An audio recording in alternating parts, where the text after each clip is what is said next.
Hoy vamos a ver la tercera de las propiedades coligativas. Se trata de la disminución de la presión de vapor. Pero antes habrá que saber qué es la presión de vapor. Tengo esta botella con un líquido, en este caso es agua. Las moléculas de agua están en constante agitación y algunas de ellas, que tienen más velocidad, consiguen saltar de la fase líquida a la fase gaseosa. Es decir, se evaporan. Y esta evaporación sucede indefinidamente hasta que toda la botella quedase vacía. ¿Pero qué ocurrirá si cerramos la botella? Las moléculas de agua se van a evaporar, pero no indefinidamente. Se evaporarán hasta que la presión de estas moléculas sobre la superficie del líquido sea tal que ya no se evaporen más moléculas. Eso es lo que se conoce como presión de vapor. Es decir, el punto de saturación en el cual ya no se pueden evaporar más moléculas de agua. Todos tenemos una intuición de lo que es la presión de vapor, por ejemplo, con el pegamento o la pintura. Sabemos que un bote de pintura o de pegamento hay que cerrarlo, puesto que si no, se nos evapora, se nos seca. Por eso se alcanza aquí la presión de vapor. Y cada vez que lo abrimos, al cerrarlo, vuelve a evaporarse una cantidad hasta que se llega otra vez a la saturación, que es la presión de vapor, en este caso del pegamento. ¿Y de qué dependerá la presión de vapor de un disolvente? Pues en principio de su naturaleza química. Por ejemplo, todos sabemos que el alcohol se evapora antes que el agua, tiene una mayor presión de vapor. Y por otro lado, de la temperatura. Cuanta más temperatura, mayor será la presión de vapor. Hay un caso particular de temperatura, que es a la que la presión de vapor iguala a la presión atmosférica.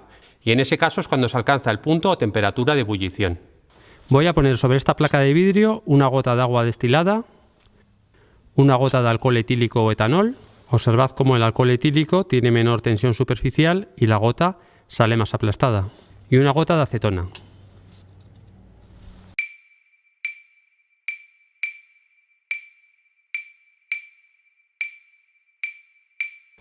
Observad cómo la gota de acetona ha desaparecido en primer lugar, la gota de alcohol está desapareciendo y en cambio la gota de agua sigue prácticamente igual, se ha evaporado muy poco. Y ahora voy a disolver este soluto, que es ácido cítrico, en alcohol etílico y observaremos la diferencia. Pongo en este vaso un poco de ácido cítrico y le añado un poco de alcohol etílico. Y ahora trato de disolverlo lo máximo posible. No es demasiado soluble, aunque es más que la sal o que el azúcar. Y sobre la placa de vidrio pondré una gota de alcohol etílico y otra de la solución que acabo de preparar. Si nos acercamos un poco y lo inclino para que se vea bien, observamos cómo la gota que llevaba disuelto el ácido cítrico tarda más en evaporarse que el alcohol etílico. Voy a repetirlo, esta vez sobre esta servilleta de papel.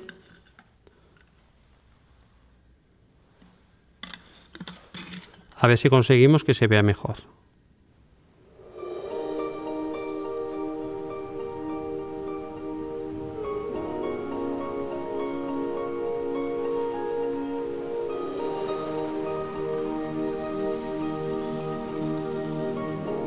Y se observa perfectamente que la gota de solución de alcohol con ácido cítrico tarda más en evaporarse que el alcohol sin más.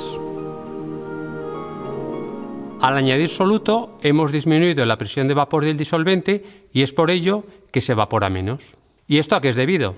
La explicación es la misma que en el caso del aumento bulloscópico. Por una parte, en la superficie, las moléculas del soluto crean un efecto malla, un efecto red que dificulta el escape de las moléculas de disolvente y por otro lado en el interior se producen fuerzas de atracción entre el soluto y el disolvente de forma que también dificultan el escape de las moléculas del disolvente, es decir, su evaporación. Y antes de terminar quiero enviar un cordial saludo a Luca Ortolán de Rosario en Argentina, a Hassan Quintero de Ciudad de México, a Darío Manríquez de Chile y a Ian Jiménez de México. Nos vemos el lunes en Ciencia Bit.